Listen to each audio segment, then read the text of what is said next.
राम राम मैत्रिणींनो, आज आपण बघणार आहे लिंबूचे लोणचे। त्यासाठी लागणारे साहित्य आपण बघून घेऊ। त्यासाठी लागणारे आपल्याला पिवळे असे अर्धा किलो लिंबू, अर्धी वाटी तेल, साधारण 3 चमचे मीठ, 2 चमचे तिखट, 2 चमचे हळद, पाव चमचा हिंग, 1 फुलवाटी साखर,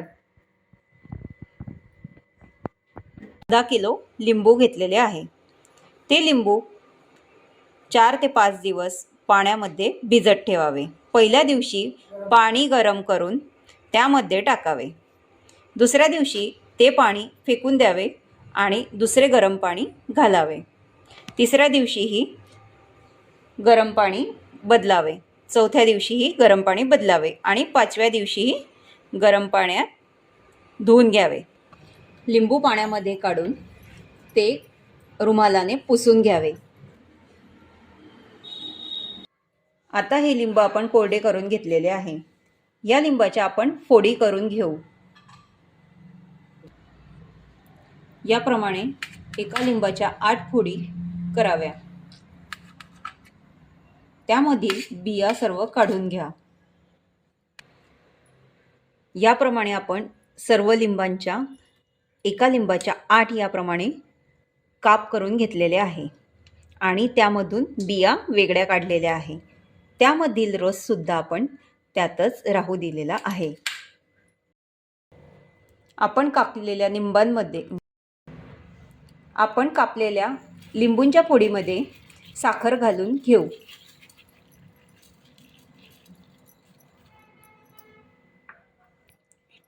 त्यामध्ये मीठ सुद्धा घालू।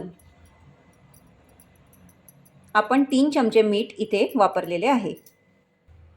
आता इथे कढईमध्ये तेल गरम करून घेऊ। तेल कडकडीत असे गरम झाले की ते गॅस बंद करावा। लिंबू, साखर, मिठाचे मिश्रण व्यवस्थित एकत्र करून घ्यावे। आता आपले कढईचे तेल तपलेले आहे।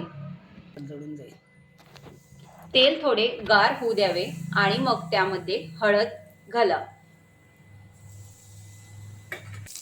तेल गॅसवरून खाली उतरवून घ्यावे। त्यामध्ये हिंग घाला। त्यामध्ये तिखट घाला आणि एकत्र करून घ्या।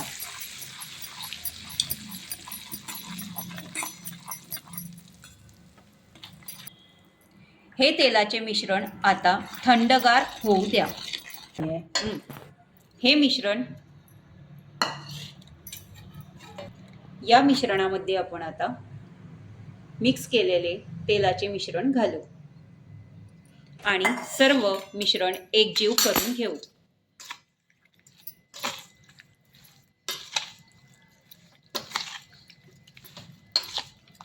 आपल्या लोणच्याला छान लाल असा कलर आलेला आहे।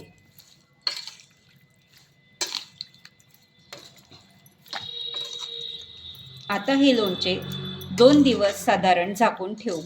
अधनं-मधनं हलवून घेऊ आणि मग आपण नंतर काचेच्या बरणीत भरू। आता हे मिश्रण आपण 2 दिवस झाकून ठेवू।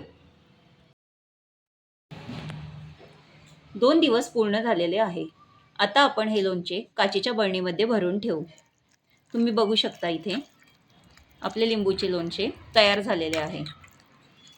तुम्हाला जर उपवासासाठी हे लोणचे बनवायचे असल्यास यामध्ये हळद घालू नका, म्हणजे उपवासाचे लोणचे तयार होईल।